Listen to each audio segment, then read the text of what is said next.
Hello everyone and welcome to episode 3 of Sky Factory 4. How are you doing? How's life?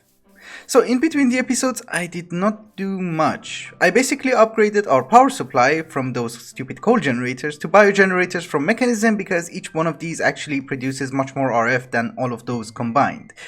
So for now we are good, but we need to upgrade it later in this episode. I was also trying to make some alloys like Signalum, Electrum and Invar because I had no idea how this thing works. And we need to make some Night Slime in order to get into Tinker's Armory because I want to make the Tinker's Armor. It's one of the quests, so why not? I was also reading the comments of the last episode and some of you guys were telling me that the way I made Cobalt and Ardite was wrong. This is the recipe for an Ardite sapling which I used, and there are other ways of obtaining it. For instance, you can use a bonsai pot, but you are going to need an Ardite sapling, so yeah. Then there is the Tinker's Way, but for that you're going to need molten Ardite, and in order to get molten Ardite you are going to need either the ore or Ardite parts, which we don't have obviously. And then there is another way which is using the amber, but for that you're going to need the resin and the acorns. And for those you need the sapling, so the recipe is not here. Also the cobalt is basically the same story. This is the recipe that I used, and if we come here it's the same recipe, and here you need molten cobalt, which you can only get it from the amber, and in order to get the amber you need the sapling. Hi. I also checked the nether. There is no soul sand, there is no cobalt ore, there is no Ardite ore, and there's no Tinker's Island. So it's a garbage nether, I know.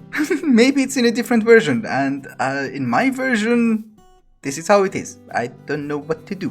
But in any case, let's get started with today's episode. I want to get into Tinker's Armory, and I want my armor to be slightly functional. So I was thinking that we use steel because it has high durability and good defense, and we also use cobalt so that we can walk faster, and also use Night Slime because Night Slime gives us extra hearts, and yeah, this one. So we need to make Night Slime. It took me a while to understand how this alloy tank works because normally we have a smeltery and yeah, we don't have these kind of problems. So we are going to take the ingredients and we are going to add it to the tank. So we have iron, we have pink slime, purple slime, sorry, and we have molten stone. Oh, and we get the alloy. Very good. I don't know how much we're going to need, but yeah, we're out of seared stone. I have gathered all the materials that we're going to need, and the core will be made out of steel because of protection and durability. Night Slime will be used for plates because it will give us extra hearts, and the trim will be from cobalt because it will help me walk faster. We don't have Botania, so yeah, that's the only way, I guess. And we just need to craft it. It's a very weird armor. It looks pink, maybe purple, I don't know. It just looks weird, and we can walk faster. That's nice. I upgraded the armor and I added the goggles, I added the knapsack and the belt. So we have additional storage like so. We can zoom, and we can also switch our belt, the hotbar. And I think we should be fine. The reason I did this is that I want to go to the Twilight Forest. Not the Toilet Forest, the Twilight Forest. I pronounced it correctly this time. Anyway, we need dilithium ore in order to make the Parabox. And here it says it's found in the Twilight Forest. So let's see. Some of you told me that it's going to be a void world. I don't know.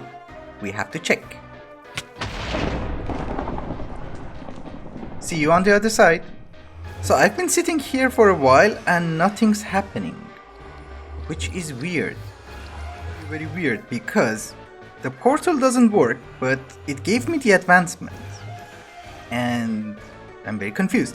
Okay, instead we are going to go to the lost cities, I guess. Let's see if this one works. So did it just teleport me to another dome, or this is another dimension? It gave me an extra cake. So maybe there are ores. Yes, there are ores. This is an oil shale. Good. I had to dig way down, and I think this is the bottom, of the Lost City dome thingy. Yeah. And I found 2 dilithium ores. Yes, we can harvest them. That's very good. We only need 2 pieces, I think. Yes, this is the recipe for a Parabox, which will give us prestige points, and in order to make the space-time equalizer, we are going to need a Heisenberg's compensator, and that requires 2 dilithium crystals, which we already have now. And that is very good. I think we can have the rest of the ingredients. Oh god. Okay. We need more. If I find 1 more dilithium crystal, I should be able to make the Parabox, I think. Oh, thorium. That's nice. That was it. Okay. Yes, dilithium ore. Very good. We have plenty.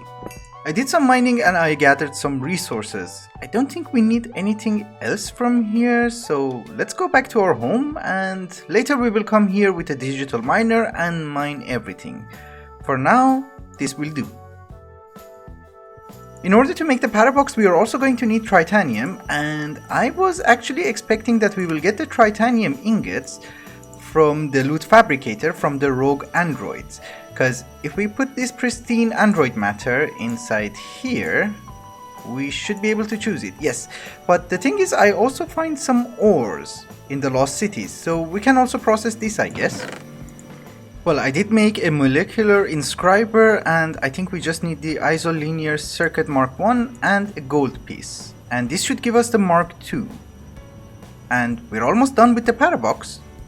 1 Heisenberg compensator, 1 space-time equalizer, 1 advanced energy cube, and 1 Parabox. Finally. So this guy requires RF, and over time it will give us prestige points and we can unlock additional stuff. The first thing on the list is a smeltery. I really need one. Alright guys, we have a small problem. The Parabox requires 10 million RF in order to give you 1 prestige point after 10 minutes. I gave it 10 million RF within 10 minutes and I got a prestige point. For the second one, it required 20 million RF within 10 minutes. And I could not do that, so it took away my prestige point because the loop was broken. So I'm guessing this guy goes exponentially higher and higher and higher every time it gives you a prestige point. I was thinking that maybe for 10 prestige points it's going to need 100 million RF within 10 minutes, so I made a rough calculation and we need around 8,300 RF per tick in order to keep this running in order to get 10 prestige points. And that's going to be a challenge because with this setup that's not gonna happen. So the alternative that I was thinking about is gas burning generators, because each one of them will give us 4,500 RF per tick if we provide it with ethylene. And that's the plan.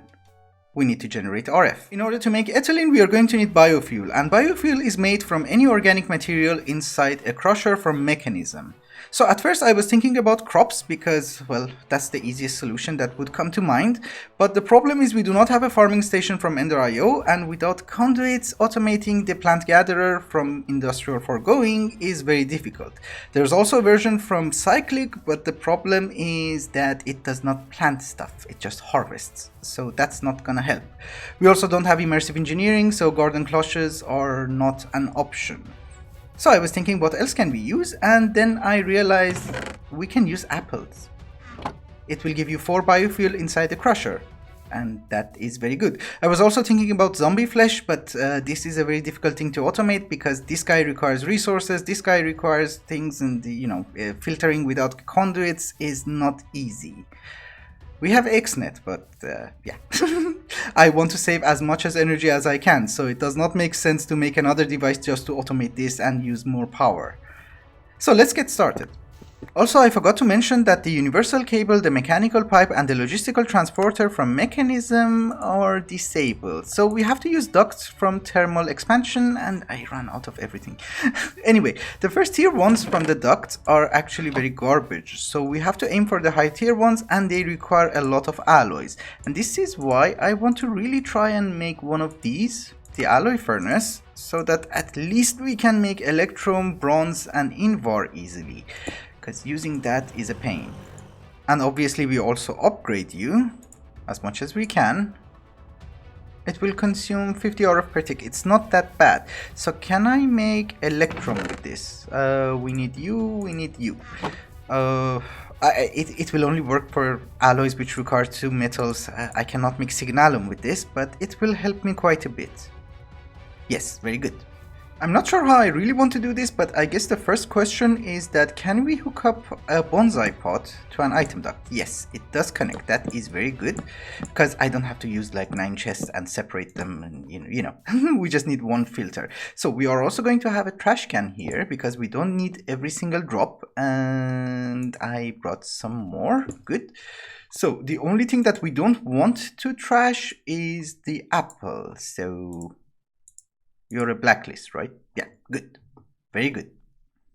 And the only thing that we want in our crushing factory is apples. So we are going to whitelist apples here. So let us see if the filtering actually works. So we should get apples here. And the rest will be voided. That is good. We got a lot of apples. That's not bad. I made a pump, so we are getting water. I made an electrolytic separator, so we are separating that water into hydrogen and oxygen. I brought 2 solar panels because we need to kickstart the operation with a little bit of RF, and then it will be self-sufficient.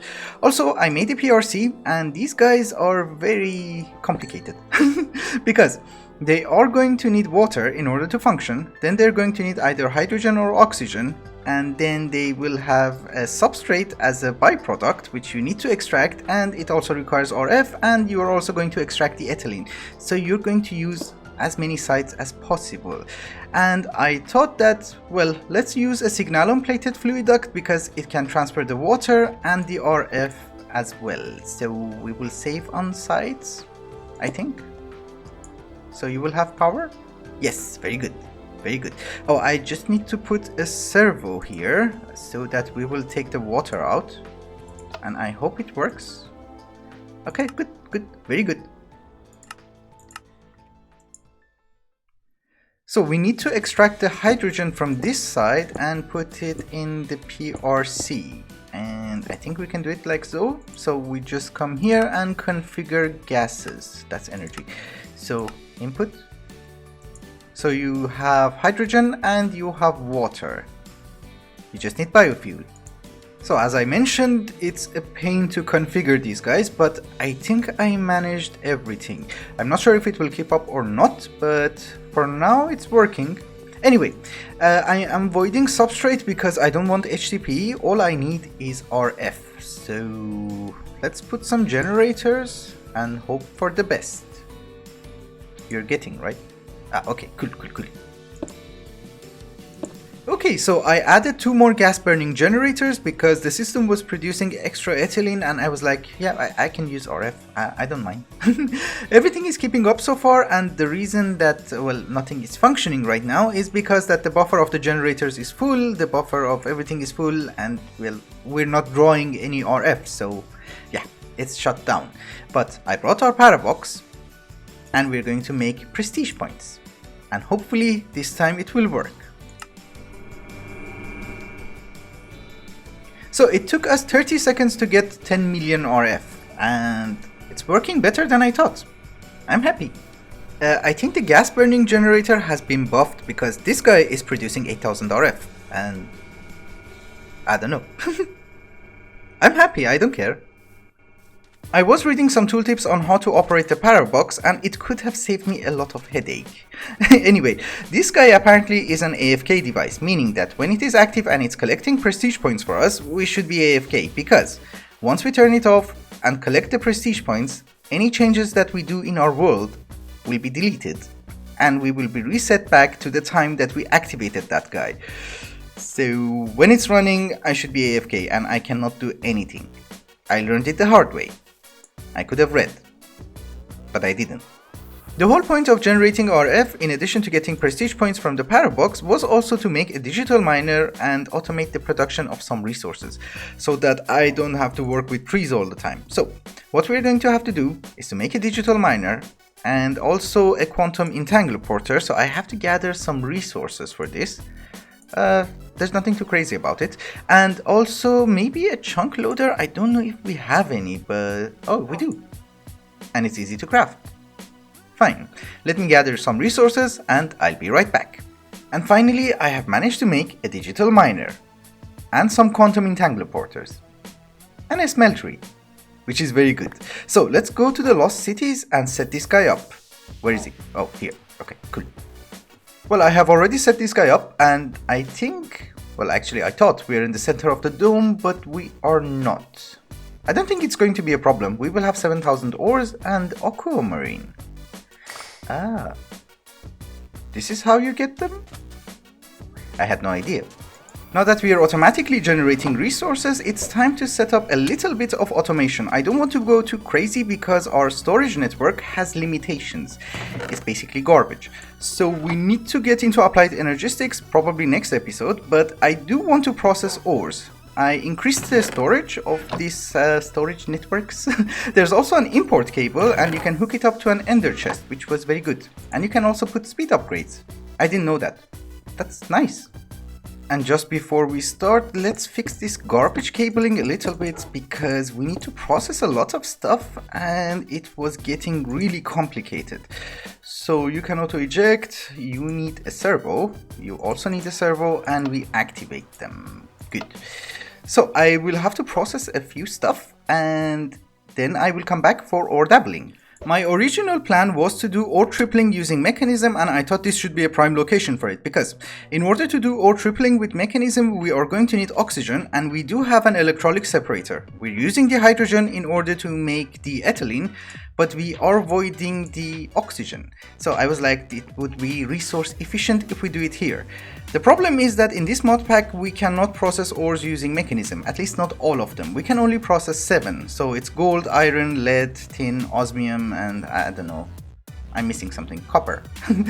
Anyway, so we have to do ore dabbling at least for now. So I was thinking that in order to do that we are going to need you, and we are going to need an enrichment factory. This guy will turn them into pulverized version, and then we need to smelt them. So you go here and another smelting factory here so that it will work faster. Also we have coal, redstone, diamonds, and etc. which require just enrichment. So we will put one here. That's basically it. I also upgraded them, and the only thing that we have to do now is to set up some filters. I also added another enrichment factory because I was like, it's not very symmetrical, so yeah, let's try and make it symmetrical. Anyway, I'll set up some filters and I'll be right back. Where's the chest? Oh, it's there. I just set up the filters, so these are the things that will be pulverized, these are the things that will be pulverized and then smelted, and of course there are some ores which we cannot process, like dilithium, destabilized redstone, and oil shells. I'll think of something for them later on, but for now this will... There's a hole everywhere. I'll think of something later on. For now this will do. That's not bad. I'm very happy.